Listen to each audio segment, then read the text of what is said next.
Hello, everyone, and thank you for being here today. My name is Sabreena, and I'm currently completing the last stretch of my MSc in counseling at Bangor University. The title of my dissertation is Culture in the Therapeutic Alliance: How Individualism and Collectivism Predict Therapy Satisfaction Among the UK Students. So, in the next 20 minutes, I'll be walking you through the background, methods, findings, and key implications of this study. So, according to Macaskill and Auerbach et al., university students today face a mix of academic, social, and emotional pressures. Things like financial worries, identical struggles, and the general challenge of becoming an adult. And studies show that students experience mental health difficulties at much higher rates than the general population. And this gap has grown even more since the COVID-19 pandemic. In the UK, surveys done by the Office of National Statistics have found that over half of students reported worse mental health during this time, and they report feeling isolated and cut off from support. So, as more students turn to therapy, concerns have been raised about high dropout rates and mixed levels of satisfaction. So, that's therapy satisfaction. Because satisfaction is closely linked to whether therapy works, including things like building a good relationship with a therapist and staying in therapy, it's really important to understand what shapes these experiences for these students. And one factor that's gained increasing attention is cultural orientation, in particular, the values of individualism and collectivism. A very simple explanation of what individualism and collectivism are is imagine you're at a group dinner. If you're from a more individualistic culture, you might be encouraged to order exactly what you want, speak your mind freely, and focus on your goals or preferences, even if it means standing out or disagreeing with others. So, usually people value independence, self expression, and personal achievements, and these are usually seen as really important. But if you're from a more collectivistic culture, the vibe might be more about harmony. So, you might wait to see what others are ordering so you can match them, or avoid saying something that could disrupt the group, for example, and think in terms of we rather than I. So things like loyalty, fitting in, and considering the needs of the groups often come first. Neither is good or bad, they're just different ways of being. These are shaped by our families, cultures, and social expectations. Some people might lean one way in their personal life and maybe the other way at work or in therapy, for example. And it's not binary. People can also fall somewhere in the middle. So if you're to convert this in therapy, someone with individualistic values might focus on personal growth, self-discovery, and setting boundaries. They may say things like, I need to do what's right for me. And someone with collectivistic values might prioritize family expectations or group harmony. They may feel guilty putting their needs first and say things like, I don't want to disappoint my parents or my community, for example. My research looks at how these cultural values influence how satisfied students are with therapy. The main question I asked was, do individualism and collectivism predict how satisfied UK students are with therapy? And based on existing research, I expected that students who score higher on individualism would be more satisfied with therapy, since many Western therapy models are already based on individualistic ideas. In contrast, I thought that students with stronger collectivistic values might feel less satisfied or show no clear link. No, they show no clear link, possibly because their values don't fully match the structure or approach of therapy as it's typically practiced in the UK. So, individualism and collectivism are key ideas in cross cultural psychology. They can help explain how people express emotions, form relationships, and even seek help when they're struggling. These cultural values shape how individuals think about independence, support, and connection, all of which are highly relevant in a therapeutic setting. And research shows that clients who lean more toward collectivistic values often prefer therapy that feels emotionally connected for them and therapy that are relationship focused. So they may value things like warmth, shared understanding, and collaboration. On the other hand, clients who are more individualistic might favor structured, solution focused approaches that emphasize independence and personal growth. And these differences can really affect how satisfied someone feels with therapy, especially if there's a mismatch between their values and the way therapy is delivered. However, much of the existing research in this area is based on studies from North America or relies on broad categories like ethnicity or nationality to define culture. This can overlook important differences between individuals within the same group and may not really reflect the experiences of students in the UK. That's where my research comes in. It focuses specifically on UK uni students and looks at cultural values on an individual level, not just by group. The aim is to better understand how students' personal orientations toward individualism or collectivism relate to how they experience and evaluate therapy. Participants were 82 university students studying in the UK, aged between 18 and 61. All had either previously received therapy or were currently in therapy in the UK. They were recruited through both the Bangor University SONA system and public channels such as social media and WhatsApp. All participation was voluntary, and the survey was available in both English and Welsh. The study used a cross sectional correlation design with multiple regression to test whether individualism and collectivism predicted therapy satisfaction. All variables were measured using self report questionnaires that were completed online. Two validated measures were used. First, the individualism and collectivism scale developed by Chiandis and Gelfand. So, this is a 16-item scale assessing cultural values. And for this study, I combined the relevant subscales to create an overall individualism score and an overall collectivism score. The second measure was therapy satisfaction and was measured using the STTSR, which assesses both relational and process-based aspects of therapy. So higher scores reflected higher satisfaction.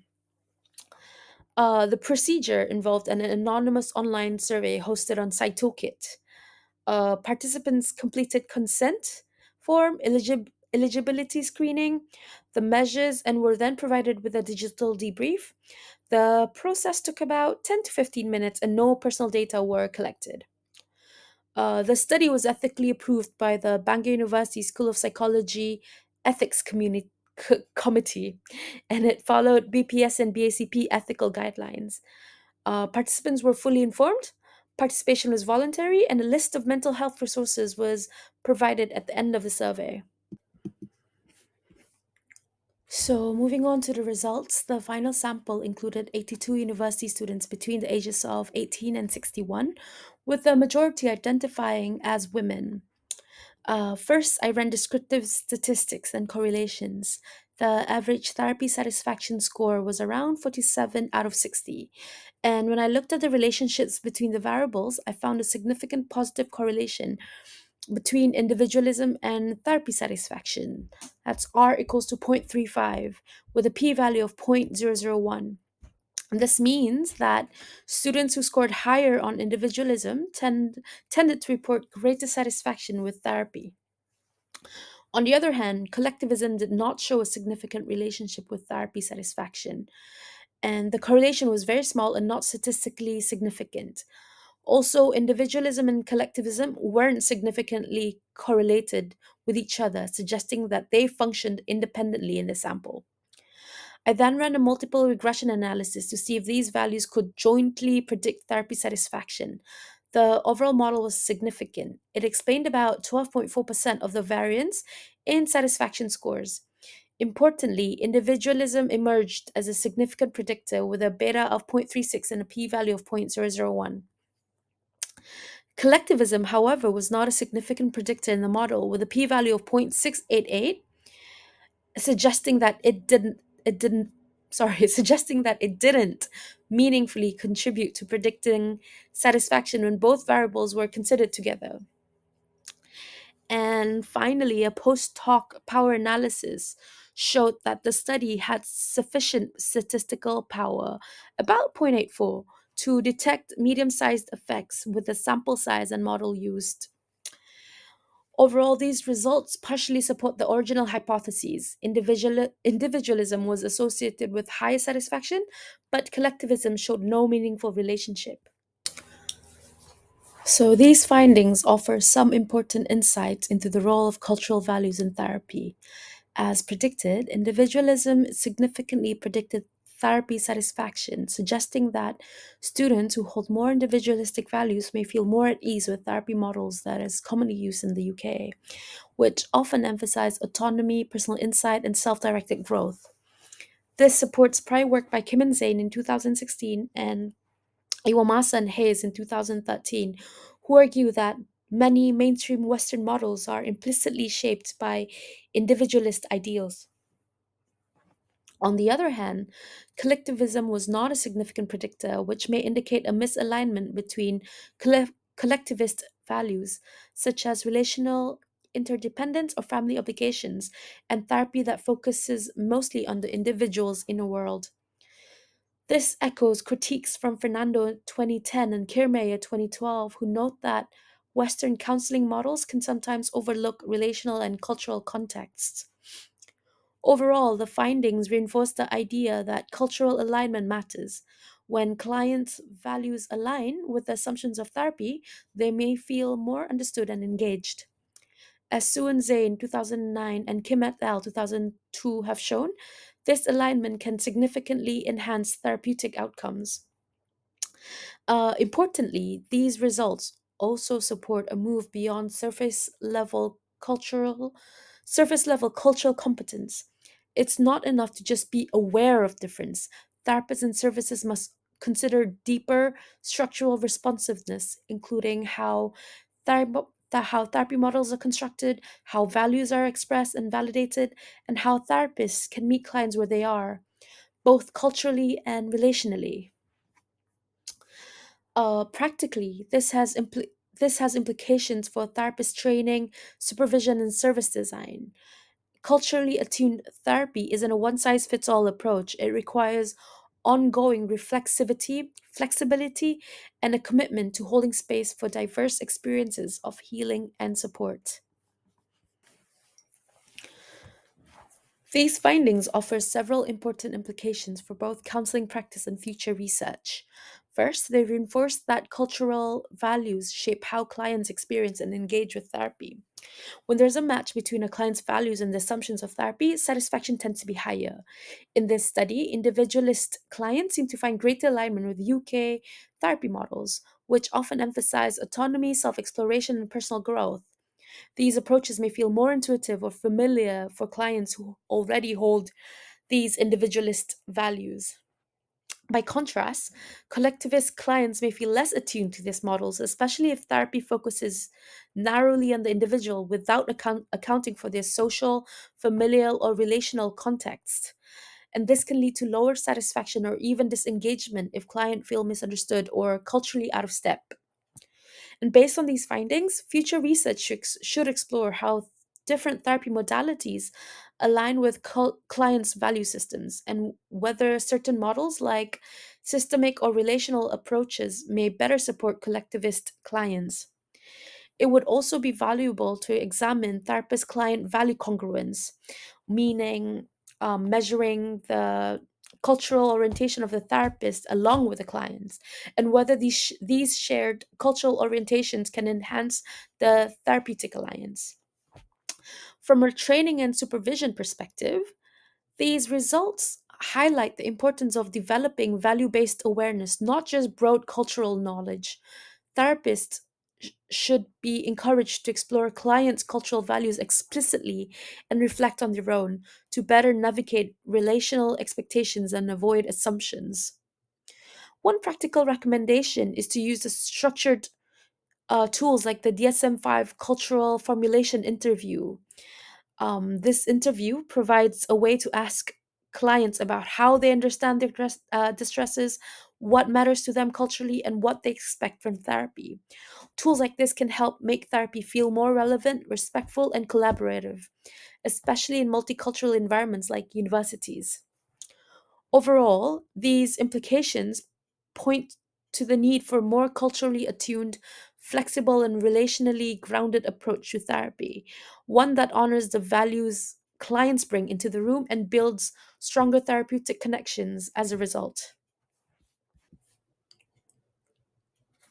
And lastly, the key message I want to leave you with is this: client satisfaction improves when therapy aligns with their cultural values. And this goes beyond ethnicity or background. It's about asking, what does this client value? Do they prioritize independence or connection, autonomy or harmony? And by tuning into those value systems, we can create therapy spaces that feel resonant, inclusive, and effective, especially in settings like universities, where cultural diversity is the norm, not the exception.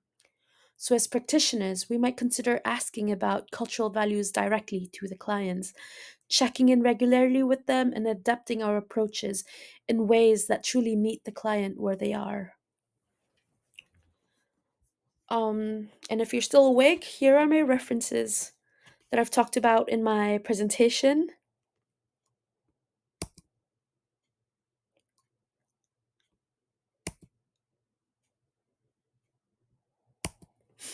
And if you have any questions, you can leave a comment or email me at sbs23pvf at bangor.ac.uk. Thank you.